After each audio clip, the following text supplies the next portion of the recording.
안녕하세요. 속그냥입니다. 벌써 한 해가 밝았습니다.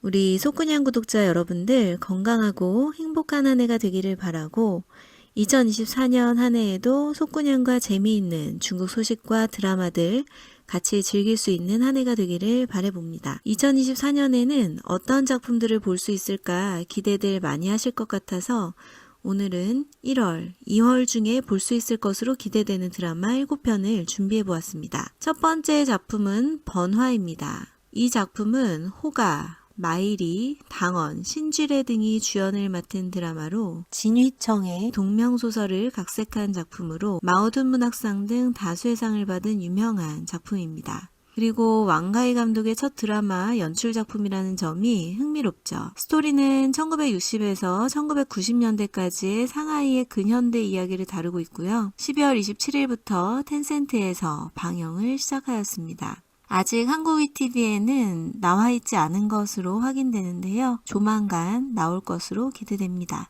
줄거리를 잠깐 보면 곳곳에 그 기회와 희망이 존재했던 90년대 상하이를 배경으로 하고 있어요. 청년 아보가 개혁개방의 물결과 자신의 노력으로 비즈니스계의 다크호스로 떠오르며 황하로에서 명성을 떨치게 됩니다. 평범한 아보가 바오 사장으로 변신할 수 있었던 것은 고인 아저씨와 야동강의 사장 링즈, 대외무역회사 왕샤오제의 전폭적인 협조 덕분인데요. 이후 미스터리한 여자 리리가 황하로에 나타나 현대적인 호텔을 열며 모든 거리 전체를 휘젓고 다니면서 바오 대표의 원래 사업이 흔들리게 되고 주변 사람들과의 관계에도 위기가 찾아오고 심천 주식시장에서 엄청난 영향력과 세를 지닌 치앙 사장도 수시로 바오 대표에게 일격을 가하려 하는데요. 과연 1인자는 누가 될까요? 상하이 방언이 우리가 듣던 중국 표준어와 상당히 다르고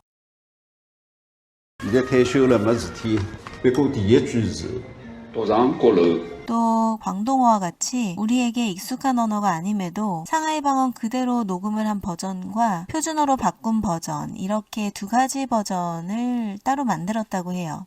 우리나라에서는 그 두 버전을 모두 만나볼 수 있을지는 아직 잘 모르겠지만 상당히 기대가 됩니다. 성검기업전 이후 호가와 당원의 신작에서의 만남도 또 기대가 되고요. 여기서 리리로 등장하는 신지래의 매력도 엄청나다고 하네요. 무엇보다 왕가희 감독의 최초 드라마 연출이라 많은 분들이 최고 기대작으로 꼽는 이유이지 않을까 생각됩니다. 두 번째 소개드릴 작품은 천개 이문록입니다. 황언, 5월, 장효용이 주연을 맡았고 류향, 차오레이, 판천 3명의 감독이 연출하였습니다. 그중 류향 감독은 풍기농설을 연출한 분으로 또 유명하죠. 12부작 미스터리 판타지 고장극으로 12월 30일 아이치에서 방영되고 있습니다.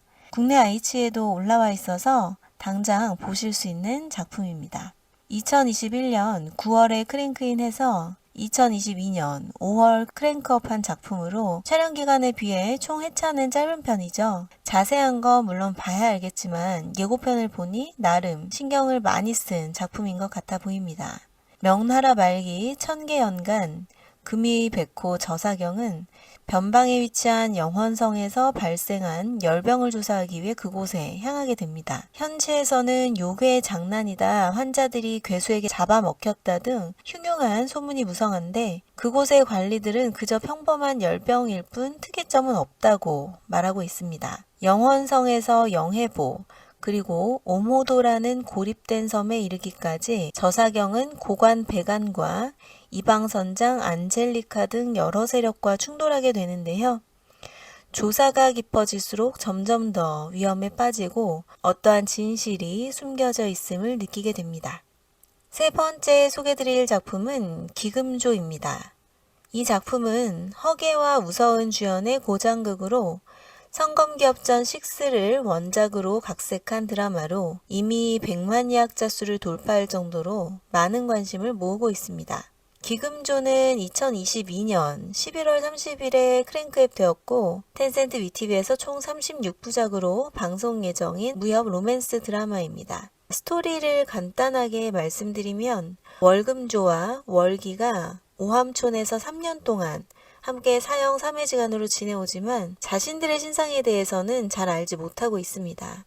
두 사람은 자신들의 신상을 파악하기 위해서 강호로 떠나기로 결정하고 뜻밖의 개혼성종의 혼란과 낙가보 혈제 등 미스터리한 사건에 휘말려 성종에 대항하는 과정에서 월기에 봉인된 기억과 감정이 열리게 되는데요. 월기의 생모는 천하의 사람들이 꺼리는 곤붕곡 곡주 추거라는 사실도 알게 됩니다. 중원의 백성들은 곤붕곡으로부터 퍼진 신약 개원주로 인해 수년 동안 고통받고 있었으며 생모와 재회를 꿈꾸던 월기는 가족 애와 대의 사이에서 선택을 해야만 하는 고통에 직면하게 됩니다. 하지만 갑작스럽게 닥친 상황은 세상을 구하고자 했던 월기와 월금주의 초심을 흔들지는 못하죠. 거식방, 한경, 명수 등 좋은 친구들의 도움으로 그들은 스스로 위험한 상황 속에 뛰어들어 음모를 하나씩 파헤치게 되는데요. 진짜 배우의 인물은 누구일까요? 그들은 차츰 개원주 배우의 숨겨진 비밀을 밝혀내게 됩니다.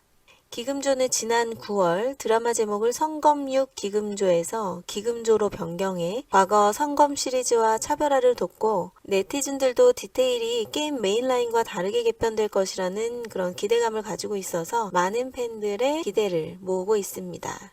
네 번째 소개해드릴 작품은 맥상인 여옥, 한국어로 하면 옥처럼 아리따운 그대입니다. 맥상인 여옥은 초연, 적자로 주연의 36부작 고장 로맨스극으로 아이치 코리아에서 현재 방영이 시작되었습니다.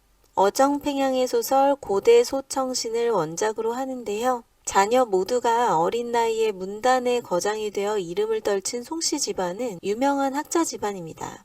하지만 셋째 딸 송죽은 예쁜 외모 외에는 부모로부터 물려받은 장점이 전혀 없거니와 공부에도 뜻이 없어서 하루 종일 가족의 후광에서 벗어나 시집갈 궁리만 하고 있었습니다. 그러던 중 송죽은 정체불명의 도련님 소우를 만나게 되고 서원에서 그는 자신이 송죽과 결혼할 사이라 말하고 다니는데 소우의 등장으로 송죽 그녀의 인생 계획은 완전히 망가져 버립니다. 이대로 순순히 소우에게만 당하고 있을 송죽이 아니기 때문에 송죽은 소우를 서원에서 쫓아내기 위해 안간힘을 씁니다. 싸우면서 정든다고 서서히 상대에게 호감을 느낄 무렵 송죽은 소우가 거짓 행세를 했다는 것을 알게 되고 그의 배후에는 실제 태자의 부탁이 있었음을 알게 됩니다. 이 배후에는 어떠한 감동적인 스토리가 숨겨 있을까요? 자, 다섯 번째로 소개드릴 작품은 니아 유금천입니다. 니아 유금천은 예피안의 농명소설을 각색한 40부작의 로맨스 현대극으로 진성욱과 장양남이 주연을 맡았습니다. 2023년 8월에 이미 크랭크업 하였고 중국에서는 요크를 통해 방영될 예정이라고 합니다. 새해 들어 위티비에서 워밍업 한창인 또 다른 현대극 제폭설 시분과 워밍업 경쟁을 하면서 기대감을 더 끌어올리고 있는 중이라고 합니다. 이 드라마 역시 원작이 있죠. 진강문학성 작가 엽비문의 동명소설을 원작으로 하고 있고요. 내용은 불면증에 시달리던 쥐넝 로펌의 설립자 채넝은 로펌 설립 당시 살고 있던 낡고 좁은 집으로 이사를 갑니다. 집주인의 이중계약으로 인해 자신의 로펌의 신입 변호사 청야오와 원치 않게 룸메이트가 되죠. 청야오 스스로 집에서 나가게 하려던 채넝은 그녀가 자신의 불면증을 치료할 수 있다는 것을 알게 되고 어쩔 수 없이 그녀와 한 지붕 아래 사는 것을 선택하게 됩니다. 생활 습관부터 업무 방식에 이르기까지 모두 다른 두 사람은 일상에서도 종종 논쟁을 벌이게 되기도 하지만 시간이 지날수록 서로의 장점을 흡수하면서 성장하게 되고 서로에게 설레는 감정을 느끼게 되는 그런 내용이라고 합니다. 여섯 번째로 소개해드릴 작품은 제폭설 시분입니다. 많이들 기다리고 계시죠? 귀로 주생여고 일생일세의 작가 묵보비보의 동명소설을 원작으로 하는 작품으로 우리가 또 재밌게 보았던 대만 드라마 상견니의 감독 황천인이 연출을 맡고 또 우리가 좋아하는 배우 올해와 조금맥이 출연해서 2023년 2월 크랭크인 때부터 팬들의 많은 관심과 기대를 받고 있는 작품입니다. 위티비에서 총 38부작으로 제목처럼 올해 겨울에 맞추어 방영될 것으로 예고된 바 있어서 지금 다들 많이 기다리고 계신 작품이죠. 내용은 과거 천재 프로 스누커 선수였던 리니양과 인기 나인볼 선수 인궈가 10년에 한 번 있을 법한 폭설에 갇히게 되죠. 인거의 사촌동생의 도움으로 두 사람은 점차 친해졌고 인거는 리니양의 과거를 알게 되죠. 한때 센세이션을 불러일으켰던 스누커 천재 리니양은 한 경기에서 심판의 판정에 이의를 품고 항의하다가 심판과 충돌이 빚어지면서 출전 정지를 당하게 되는데요.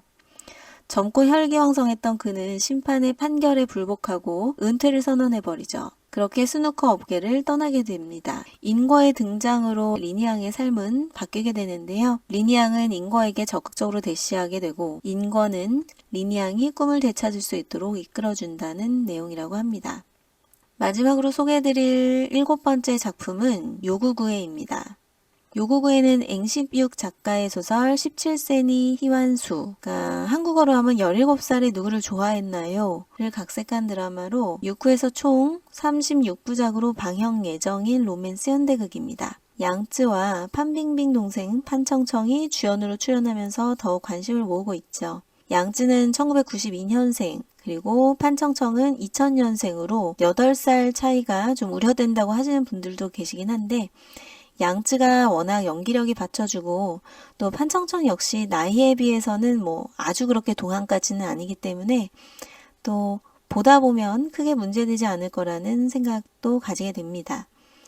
줄거리는 북쪽의 한 도시에서 황영자와 장익 등 7명의 아이들은 가족보다 더한 끈끈함으로 북두칠성이라는 이름으로 의형제를 맺고 다 같이 북경의 대학에 진학하기로 약속을 합니다. 수능을 치른 후 18살 이후 어린 시절의 약속은 어느덧 사라지고 말죠. 황영자만이 현재 북경에 살고 있으며 장익은 미국으로 멀리 떠났고 다른 친구들 역시 각자 뿔뿔이 흩어져 자신의 삶을 살고 있습니다. 북두칠성은 잊혀지고 17살에 누구를 좋아했나요? 라는 말은 그래도 여전히 7사람의 마음속에 미스터리이자 여운으로 남겨진 채 말이죠. 이후 10년이 지나 북두칠성의 멤버들은 사회초년생이 되고 이상과 현실에서 싸우면서 한때 순수한 감정은 잊고 살아갑니다. 영자는 북두칠성을 다시 모으려고 하는데요. 소꿉친구들이 대학 입시 후 헤어지게 되고 30살쯤 다시 만나 과거와는 다른 새로운 감정을 느끼게 되는 내용으로 우리에게 많이 익숙한 스토리이긴 하지만 그래도 여전히 이런 드라마가 가져올 수 있는 풋풋함의 그런 감성과 재회의 설레임을 느낄 수 있을 것 같아서 역시 기대가 되는 드라마입니다. 1월 말 방영 예정이라고 하는데 국내에서도 빨리 방영해주면 좋겠습니다. 오늘도 재미있게 보셨나요? 속그냥은 재미있는 소식으로 다시 찾아오겠습니다. 감사합니다. It is time, it's the perfect summer night.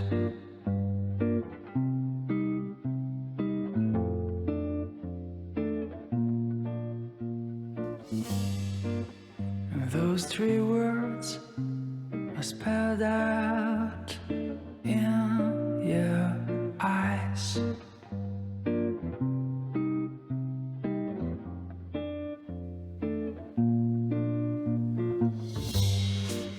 But before I go on, say something.